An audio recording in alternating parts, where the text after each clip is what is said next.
Teman-teman, tahu tidak siapa capres yang elektabilitasnya paling tinggi? Ya, tidak perlu ditebak, dan itu sudah menjadi rahasia publik. Siapa lagi kalau bukan Ganjar Pranowo.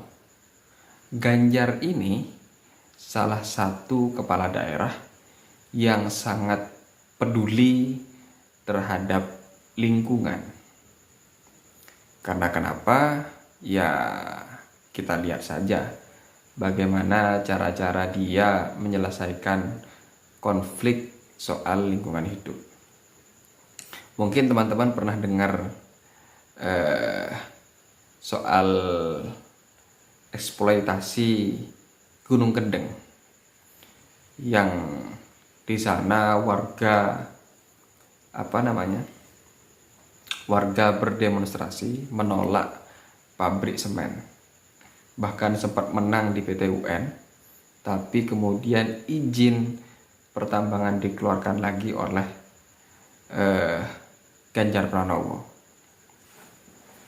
Ada sebuah teori mengatakan begini, ini teori agak konyol ya.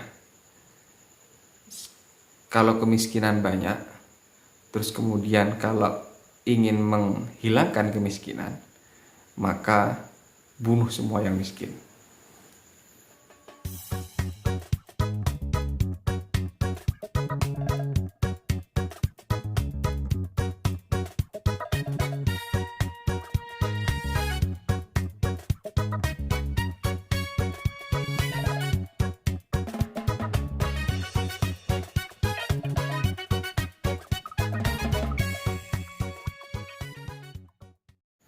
Halo teman-teman, jumpa lagi dengan saya Robit Fahmi di channel Analisa Politik dengan konten satir.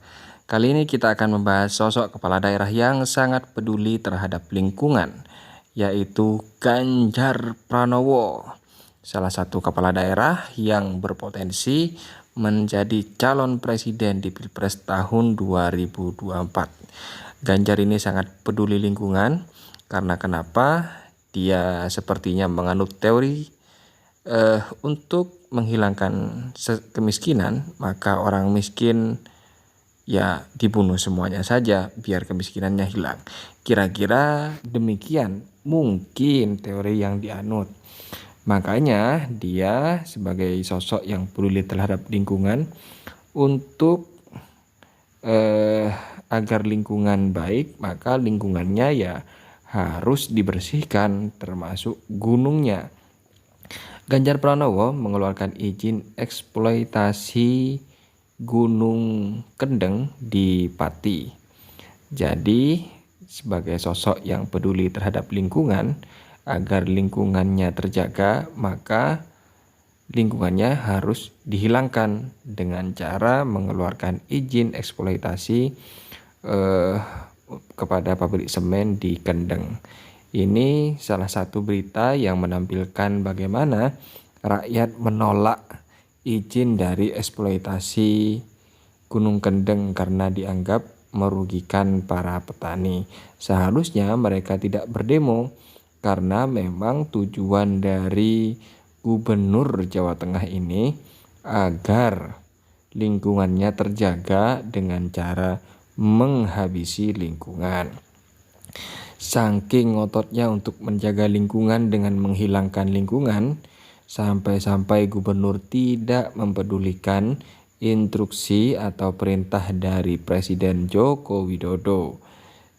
Wajar saja masyarakat menolak hingga melakukan demonstrasi dengan mendatangi Istana Negara. Lantas, apakah Pak Jokowi mendengarkan? Ya tidak, karena kenapa? Kan Pak Jokowi ya kemungkinan mendukung juga.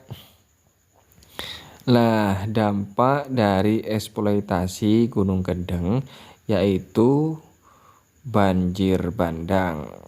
Itu adalah foto banjir bandang pertama di tahun 2022, dan kemarin juga terjadi lagi banjir bandang. Lah, ini akibat dari eksploitasi Gunung Kendeng yang belum selesai. Kalau seandainya sudah habis Gunung Kendeng, kemungkinan banjir bandang tidak bakalan terjadi lagi, tapi ya tsunami. Hehehehehe. Lah, ini salah satu penampakan banjir di daerah Rembang. Bukan di daerah Rembang, tapi di daerah Semarang. Bahkan kemarin sempat viral kejadian banjir di Semarang, dan itu menjadi momen netizen mengkritik Gubernur Jawa Tengah Ganjar Pranowo. Padahal itu bukan kesalahan dari Ganjar Pranowo, yaitu kesalahan warga menolak untuk dieksploitasi Gunung Kendengnya. Seandainya memberikan izin dan tidak ada perlawanan, kemungkinan tidak bakalan ada banjir. Ya karena Gunung Kendengnya sudah habis, lingkungannya sudah habis. Lah, ini para pejuang Kendeng.